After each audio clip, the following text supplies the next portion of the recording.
NIA తాజా chargesheet ఆ అనుమానాలకు బలం చేకూరుస్తోంది. టెర్రర్ ప్లాన్కు సంబంధించిన ఆధారాలు సేకరించిన దర్యాప్తు అధికారులు ఆ వివరాలను ఢిల్లీ కోర్టుకు అందజేశారు. దీంతో మరోసారి హైదరాబాద్లో నిఘా వర్గాలు అప్రమత్తమయ్యాయి.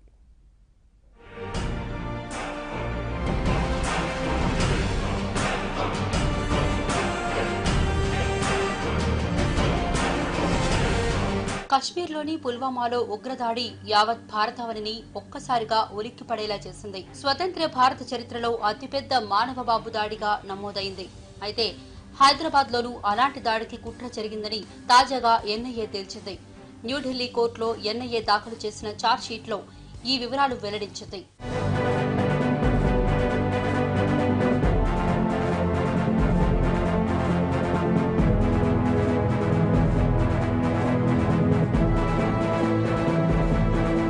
హైదరాబాద్ లోనూ వాహనంతో వెళ్లి టార్గెట్ ను పేల్చివేయాలన్న ఫిదాయి కుట్ర జరిగిందని నేషనల్ ఇన్వెస్టిగేషన్ అధికారులు ఆధారాలు సంపాదించారు. ఇది హైదరాబాద్ కు చెందిన ఐసిస్ సానుభూతిపరుడు బాసిత్ కుట్రగా నిర్ధారించారు. గతేడాది హైదరాబాద్ లో అరెస్టైన బాసిత్ ఖదీర్ల టెర్రర్ ప్లాన్ పుల్వామా దాడి తరహాలోనే బయటపడింది.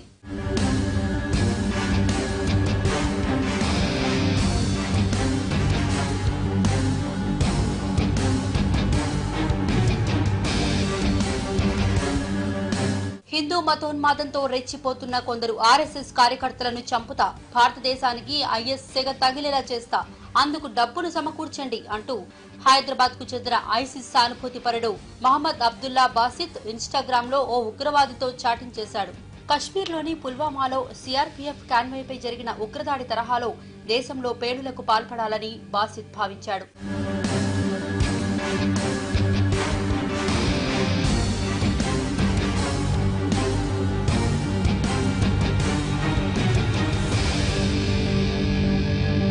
కుట్రకు అవసరమైన డబ్బును ఐసిస్ ఉగ్రవాది పంపే సమయంలోనే బాసిత్ తమకు చిక్కాడని జాతీయ దర్యాప్తు సంస్థ కోర్టులో దాఖలు చేసిన అనుబంధ అభియోగ పత్రంలో స్పష్టం చేసింది. అబుదాబి మాడ్యూల్ కేసులో గతేడాది ఆగస్టులో హైదరాబాద్ లోని హఫీజ్ బాబానగర్ కు చెందిన మహమ్మద్ అబ్దుల్లా బాసిత్ ను చాంద్రాయణగుట్ట నివాసి మహమ్మద్ అబ్దుల్ ఖదీర్ ను ఎన్ఐఏ అరెస్ట్ చేసింది.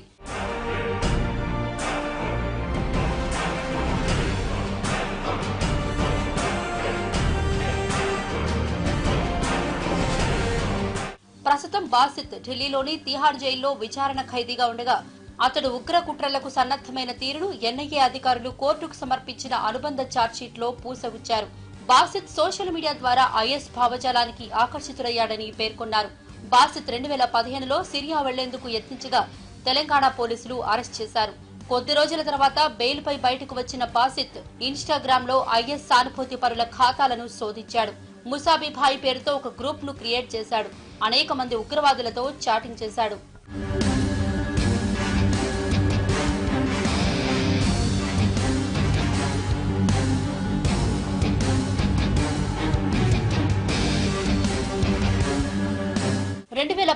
నవంబర్లో బాసిత్ కు మొదట మార్చిన్ అజీజ్ యార్నాడ్, ఆ తర్వాత యార్నాడ్ ద్వారా పాకిస్తానీ అనే ఐఎస్ ఉగ్రవాది పరిచయమయ్యారు. వీరినడిగి సిరియాలో ఐఎస్ కార్యకలాపాల వివరాలను తెలుసుకున్నాడు బాసిత్. ఇన్స్టాగ్రామ్ లో సి అనే ఐడితో ఖాతా నిర్వహించే వ్యక్తి వద్ద బాసిత్ తుపాకీ కొనుగోలుకు యత్నించాడని, డబ్బు చెల్లించినా అతడికి తుపాకీ అందలేదని ఎన్ఐఏ అధికారులు కోర్టుకు తెలిపారు.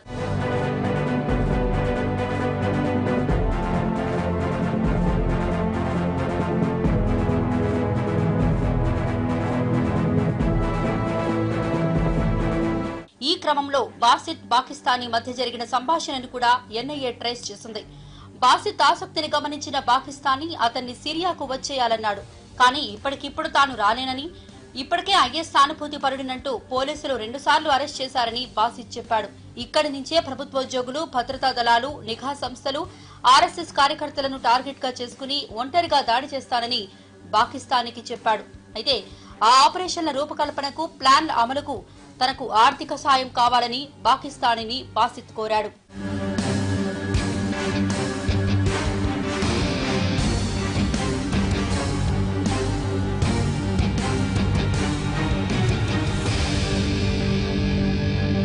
బాసిత్ కు అవసరమైన డబ్బు పంపేందుకు అంగీకరించిన పాకిస్తానీ ఢిల్లీ, పంజాబ్, బీహార్లో ఆయుధాలు దొరుకుతాయని, అక్కడ అవసరమైన ఆయుధాలను కొనుక్కోవాలని సూచనలిచ్చాడు.